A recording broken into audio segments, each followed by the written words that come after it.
આપનું સ્વાગત છે। સાવલીનગર ખાતે પંચમઢી વિસ્તારમાં ભાજપના લોકસભાના ઉમેદવારના પ્રચાર અર્થે નગરના તમામ કોમના નગરજનો ખૂબ મોટી સંખ્યામાં હાજર રહ્યા હતા।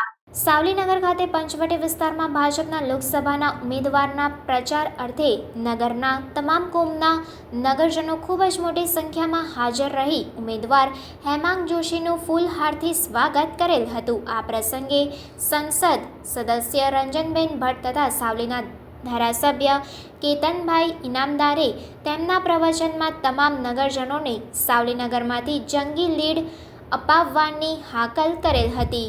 રંજનબેને પણ સાવલીમાં ઉપસ્થિત રહેલ જનમેદનીને હેમાંગભાઈ જોશીને જંગી મતો આપવા અનુરોધ કરેલ હતો।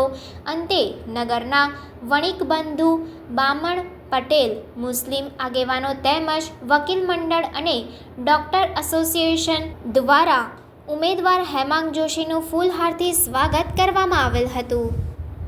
રિપોર્ટર પરેશ પંડ્યા સાથે કેમેરામેન સતીશ પરમાર।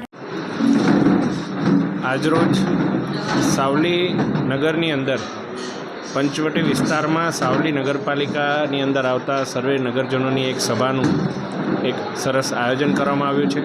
આ સભાની અંદર આપણા વડોદરાના લોકપ્રિય સાંસદ શ્રીમતી રંજનબેન ભટ્ટજી, આપણા સાવલી વિધાનસભાના ધારાસભ્ય શ્રી કેતનભાઈ ઇનામદાર, સર્વે સંગઠનના હોદ્દેદારો, સાવલી નગરના સર્વે હોદ્દેદારો અને તમામ નગરજનો સાથે મળી અને એક લોક સંપર્ક આદરવાનો પ્રયાસ કર્યો છે। માળી સમાજના પણ આગેવાનોને મળી અને વિવિધ ધર્મસ્થાનોએ દર્શન કરવાનો પણ મને લાવો પ્રાપ્ત થયો અને જે પ્રકારે આદરણીય મોદી સાહેબની લહેર સમગ્ર દેશની અંદર અત્યારે વર્તાઈ રહી છે, વડાપ્રધાન મોદીજીને ત્રીજી વાર જ્યારે વડાપ્રધાન બનાવવા જઈ રહ્યા છે તે સાવલી વિધાનસભાના સર્વે કાર્યકર્તાઓ સાથે મળી અને ખૂબ જ એક મજબૂત લીડથી એક કમળ વડોદરાથી દિલ્હી મોકલવાના છે।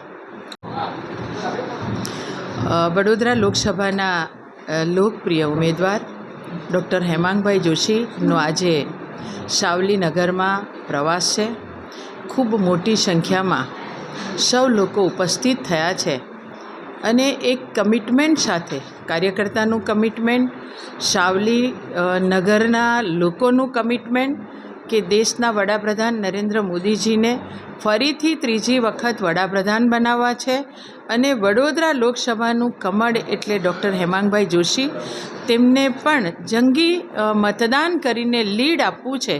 આ ભાવ સાવલી વિધાનસભાના દરેક મતદારોનો છે, કાર્યકર્તાઓનો છે અને વિધાનસભાના લોકપ્રિય ધારાસભ્ય ભાઈ કેતનભાઈ પોતે પણ દરેક મતદાર વડાપ્રધાન નરેન્દ્ર મોદીજીને, સાથે સાથે આપણા લોકપ્રિય ઉમેદવાર, યુવા ઉમેદવાર ડૉક્ટર હેમાંગભાઈને પણ તેઓના આશીર્વાદ મળે એ રીતના લોકસંપર્ક કરીને લોકો વચ્ચે જઈ રહ્યા છે।